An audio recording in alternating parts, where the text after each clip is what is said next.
10Z here, back to do another video review.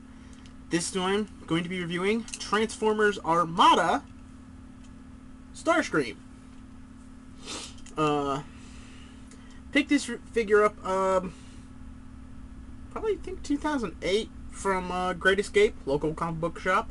Again, great place if you're ever in Louisville, Kentucky, check them out. Honestly, one of my favorite Armada figures, probably next to Unicron and the Deluxe Optimus Prime. Also, this is probably my second favorite Starscream character. He was first up until Transformers Prime came out, and that awesome, just kind of like, yeah, he could be a total badass if he tried hard enough, but he's just so cowardly he can't. Starscream, he is honestly one of my favorites. Now, he also comes with the Minicon Swindle. I honestly wish they never called him Swindle.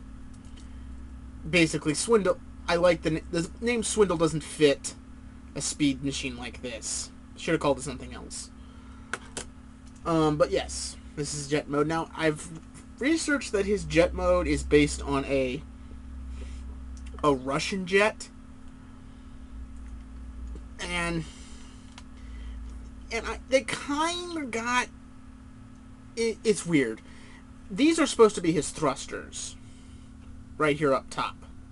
These right here. I don't understand why a jet would have its thrusters right here and not centered more. At the top of it has, as far as I can tell, no real tail. No real, no real, God, I don't know what to call them now.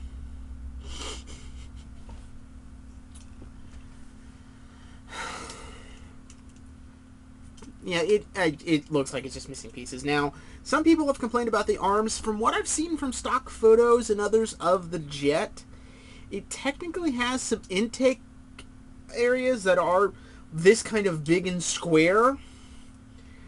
But, yeah, they're not supposed to be out that far. So, yeah. But I think they did a pretty decent job compared to what a lot of the other Armada Transformers transform into. Now he does have sounds in this form. The batteries died, and I just don't have the time right now, or even the money to go look for the tiny little button batteries that you need for this thing. But if you can plug Swindle up top here as storage, which is a nice feature in my opinion. But if you press down on his cockpit, it would make a blaster noise. And if you... Okay, come on. Come on. If you put blast on it with Swindle attached, it makes like a big noise. Now, Swindle can attach to Starscream on the back for what I think he calls... which he called the now laser cannons. I may be wrong. Flip them forward. Now, this Minicon port actually pulls dual functions.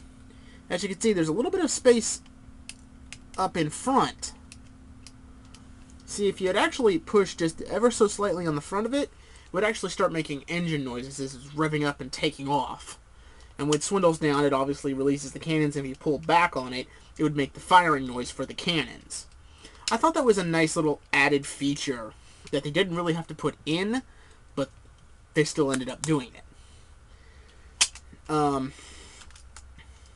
Now, the character of Starscream in Armada is pretty awesome. Unlike other Starscreams, which are very cowardly in most regards, this one isn't. He's not afraid to get his hands dirty.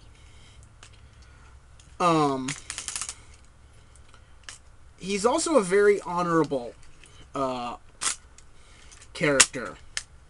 Almost samurai, kind of like Dinobot from Beast Wars. He acts very honorably and is trying to strive to get the respect of Megatron constantly, and he ends up never getting it, even for a short time in the animated series, joining the Autobots for a short time and making a strong connection with one of the human characters. Lori, I think is her name. I may be wrong on that one. But this is him in his robot mode. I think this looks pretty cool. I really love the design of this. As a kid, I never had seen the original G1 cartoon, or if I had, I didn't realize it was the G1 cartoon. So when I first saw this, I thought this was really awesome, and now that I look back on it, it is a pretty kind of decent homage to G1 Starscream, so to speak. At least with how the wings are centered and how he's got, you know, these bits on the side. It's really nice. I will admit one thing, that the new Generations Starscream, who I hopefully will review after this, New Generations Armada Starscream has one advantage, as its wings can bend back. You try walking through a door with that, you're gonna go dink, clunk. Now, Starscream can still access his now laser cannons from this mode. Just press down Swindle, pull forward. So yeah, again, I don't have the batteries, sorry. But yeah, I kind of like that. He also came with two missiles that kind of look like which reinforced the concept these were thrusters in vehicle mode. They look like fire coming out of the engines. So that was interesting. He also has his very iconic wing sword. Which is one of the reasons I really like this Starscream, is that not only did they do that in the cartoon, they incorporated it into the toy. But yeah, this... Yeah, I know, it's hollow on one side, it's broken up on this side, it's more of a clubbed little sword when you look at it. Again, the Generations Armada Starscream kind of solved that problem. Sort of. I'll talk about that when I get to that review. But yeah, honestly, I really do like it. My only complaint is that over the years, putting this sword in, if you can see, that little white line you see on his hand is a stress mark of it. Just, I think the handle is just ever so slightly bigger than the hole in his hand, so it's led to that problem. But other than that, I still honestly like this figure. I do think it's one of my favorite Armada figures, one of my favorite Armada Decepticons, that's for sure. Oh, and Swindle does transform as well. He just kind of does this. Yay. Honestly, the more and more I see minicons, the more I think it's probably the weirdest concept they ever put into Transformers. But yeah, and I usually leave Swindle on like that when he's not being used for the now laser cannons. But yeah, again, cool Transformer.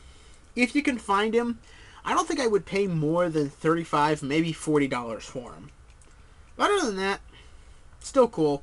So until next time, this is Titan Zed saying I'll see ya when I see ya.